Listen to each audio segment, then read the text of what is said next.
জুবিন ক্ষেত্ৰৰ গাতে লাগি আছে মন্ত্ৰী অশোক সিংহলৰ বিশাল ভূমি বিশাল ফ্লেট নিৰ্মাণৰ পৰিকল্পনা কৰিছিল মন্ত্ৰী অশোক সিংহলে মাটি কাটিছিলে সাগৰ সম বিশালতাৰে অসমবাসীক বিশ্ববাসীৰ সন্মুখত নতুন চিনাকি দি যোৱা জুবিন গাৰ্গক যুগ যুগলৈ জানিব লাগিব বিশ্বই তাৰে চিনাকি হ'ব লাগিব সোণাপুৰৰ জুবিন ক্ষেত্ৰ জুবিন ক্ষেত্ৰ কেনেকৈ নিৰ্মাণ কৰা হ'ব তাৰ বাবে পত্নী গৰিমা শইকীয়া গাৰ্গ আৰু ভগ্নী পামি বৰঠাকুৰৰ সৈতে কেইবাগৰাকীও বিশিষ্ট ব্যক্তিৰে গঠন কৰা হৈছে সমিতি এতিয়ালৈ দুখন বৈঠকত বহিল জুবিন ক্ষেত্ৰ নিৰ্মাণ সমিতি শংকৰদেৱ কলাক্ষেত্ৰৰ সভাকক্ষত অনুষ্ঠিত প্ৰথম বৈঠকৰ পাছতে জুবিন গাৰ্গৰ সমাধি ক্ষেত্ৰৰ নাম জুবিন ক্ষেত্ৰ কৰাৰ পোষকতা কৰিছিল গৰিমা শইকীয়া গাৰ্গে বুধবাৰে অনুষ্ঠিত হ'ল দ্বিতীয়খন বৈঠক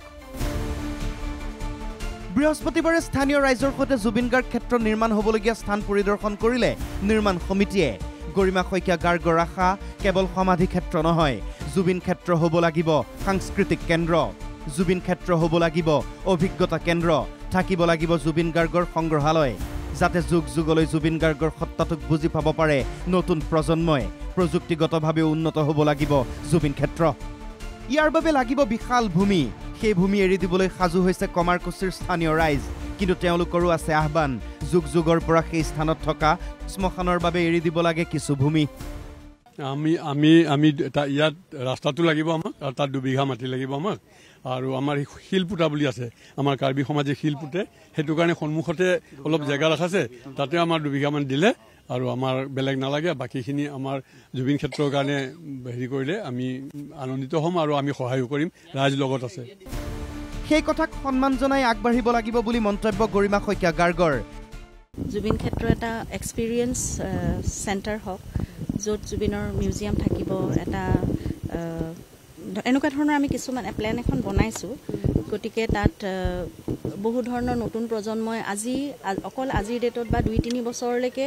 আহি অকল চাকি বন্তি জ্বলাই প্ৰাৰ্থনা কৰিলে অকল সেয়াই নহয় সেইখিনিতো থাকিবই লাগিব তাৰোপৰি নিজক কানেক্ট কৰিব পৰাকৈ বা জুবিন গাৰ্গৰ গোটেই সত্তাটো য'ত উপস্থিত থাকিব প্ৰাকৃতিক উপাদানসমূহেৰে সৈতে টেকন'লজিকেলি খুব চাউণ্ড কিছুমান বস্তু আৰু যিবোৰ বস্তু আজিকালি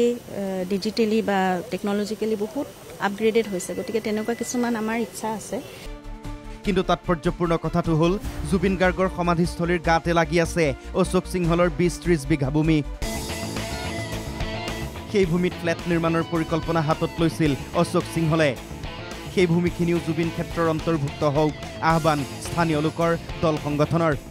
যেহেতু এই মাটিখিনি কোনো জৰীপ নোহোৱা মাটি নন কেডেষ্টেল হয় গতিকে এই ভূমিখিনিও আমি চৰকাৰক আমি আহ্বান জনাম যাতে এই ভূমিখিনিও জুবিন ক্ষেত্ৰৰ ভিতৰতে হওক হয় এইখিনি মাটি হৈছে মন্ত্ৰী অশোক সিংহালৰ দখলত আছে যিখিনি আমি জানো কাৰণ মাটিৰ পৰিমাণটো একজেক্ট মোৰ অলপ অসুবিধা হ'ব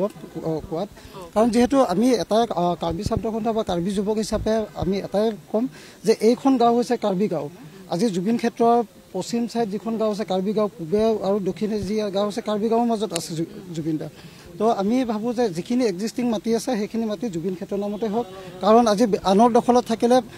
বৰ্তমানটো ঠিক আছে 5-10 বছৰ পিছত কোনোবা ইয়াত ৰিজৰ্ট খুলি দিব কোনোবা ইয়াত ফ্লেট খুলি দিব কনষ্ট্ৰাকশ্যন হ'ব কমাৰ্চিয়েল হেৰি হৈ যাব য'ত নেকি আমাৰ গোটেই জুবিন ক্ষেত্ৰৰ যিটো পৰিৱেশটো অলপ বিনষ্ট হ'বগৈ সিংহলৰ দখলত থাকিলে হোটেল খুলিব ৰিজৰ্ট খুলিব শংকা স্থানীয় লোকৰ জুবিন ক্ষেত্ৰৰ পৰিৱেশ বিনষ্ট যাতে নহয় সেইবাবে অশোক সিংহলে স্বেচ্ছাই এৰি দিব লাগে নিজৰ দখলত থকা মাটি এৰি দিব লাগে তেওঁ স্বেচ্ছাই এৰি দিব লাগে স্থানীয় লোকে সকলোৱে এতিয়া বিচাৰি আছে এইটো সকলোৱে বিচাৰি আছোঁ আমি যাতে জুবিন ক্ষেত্ৰৰ কাৰণে এইটো সকলোৱে এৰি দিয়ে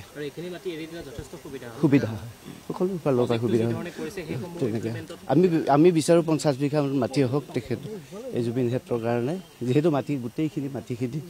এতিয়াই দেখি পাইছে খালী অৱস্থাত আছে তাত মাজতে সিংহালে তাৰমানে ইয়াতে হেৰি এই ফ্লেট বনোৱাৰ কথা আছিলে এইটো আজি 10-12 বছৰ আগৰ পৰা চলি আছিলে কিন্তু বনোৱা হৈছে এতিয়া অলপতে তেওঁ ভাবি আছিলে বনাম বুলি তেওঁলোকে বেৰা চেৰাও দিছিলে পাহাৰ আছিলে তাৰ পৰা সন্মুখৰ পৰা পাহাৰ আছিল ইলিগেলি জুবিন ক্ষেত্ৰ নিৰ্মাণ সমিতিৰো সেয়াই দাবী জুবিন ক্ষেত্ৰত থাকিব লাগিব পাৰ্কিঙকে আদি কৰি সকলো সা সুবিধা 50 বিঘা মাটি আৱৰি হওক জুবিন ক্ষেত্ৰ আমি এই গোটেই পাহাৰটো আমি এতিয়াতো গোটেইখিনি ঘূৰি আহিলোঁ এইখিনি এনেকেই থাকিব তাত সেউজীয়া সেউজীয়া হৈ থাকিব তাত খালি যেতিয়া এতিয়া চাই অহাৰ পিছত আমাৰ প্লেনাৰসকলে স্থপতিবিদসকলে তেওঁলোকে এইটো কেনেকৈ এক্সপ্ল'ৰ কৰা হয় পাহাৰ নকটাকে গছ নকটাকে সেইটো তেনেকৈ চিন্তা কৰিবলৈ সুবিধা এটা হ'ল আহি চাই অহাৰ পিছত আৰু এইখিনি ঠাই যদি কোনোবা পাৱাৰফুল মানুহ এইকাৰণেই কওঁ যে তেওঁলোক হয়তো পাৱাৰফুল সেইকাৰণেই পাহাৰ স্বইচ্ছাই পাহাৰ কাটি দিব পাৰিছে পাহাৰ কটাটো ইলিগেল কথা গতিকে এইখিনি যিহেতু আমাৰ জুবিন ক্ষেত্ৰত বহুমূলীয়া মাটি কামত আহিব গতিকে লগতে লাগি থকা মাটি আৰু এইখিনি ম্যাদী হোৱাৰ যিটো প্ৰক্ৰিয়া চলি আছে সেইটো অনতি বিলম্বে বন্ধ হ'ব লাগে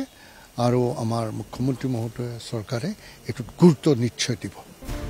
প্ৰকৃতিৰ কোলাত আশ্ৰয় লৈ ভাল পোৱা প্ৰাণৰ শিল্পীৰ জুবিন ক্ষেত্ৰ সেউজীয়া হৈ থাকক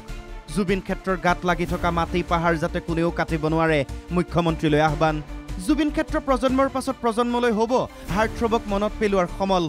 সেই পবিত্ৰ স্থানত যাতে কোনো কালেই নপৰে কোনো প্ৰভাৱশালী ক্ষমতাশালীৰ চকু তাৰ ব্যৱস্থা এতিয়াই কৰিব লাগিব চৰকাৰে কিন্তু সেই জৰীপ নোহোৱা মাটি মন্ত্ৰী অশোক সিংহলৰ দখললৈ গ'ল কেনেকৈ সেয়াও কিন্তু কোটিটকীয়া প্ৰশ্ন সকলোৱে আশা কৰিছে গৰিমা শইকীয়া গাৰ্গ তথা পৰিয়ালে বিচৰা ধৰণে অনুৰাগীয়ে বিচৰা ধৰণে অসমে বিচৰা ধৰণে গঢ় লৈ উঠক জুবিন ক্ষেত্ৰ জিলিকি থাকক বিশ্বজুৰি যিদৰে জিলিকিছিল জুবিন গাৰ্গ সোণাপুৰৰ পৰা ভিডিঅ' জাৰ্নেলিষ্ট হিৰকৰ সৈতে চন্দন মালাকাৰৰ সহযোগত কল্পজিৎ শইকীয়াৰ ৰিপৰ্ট NKTV+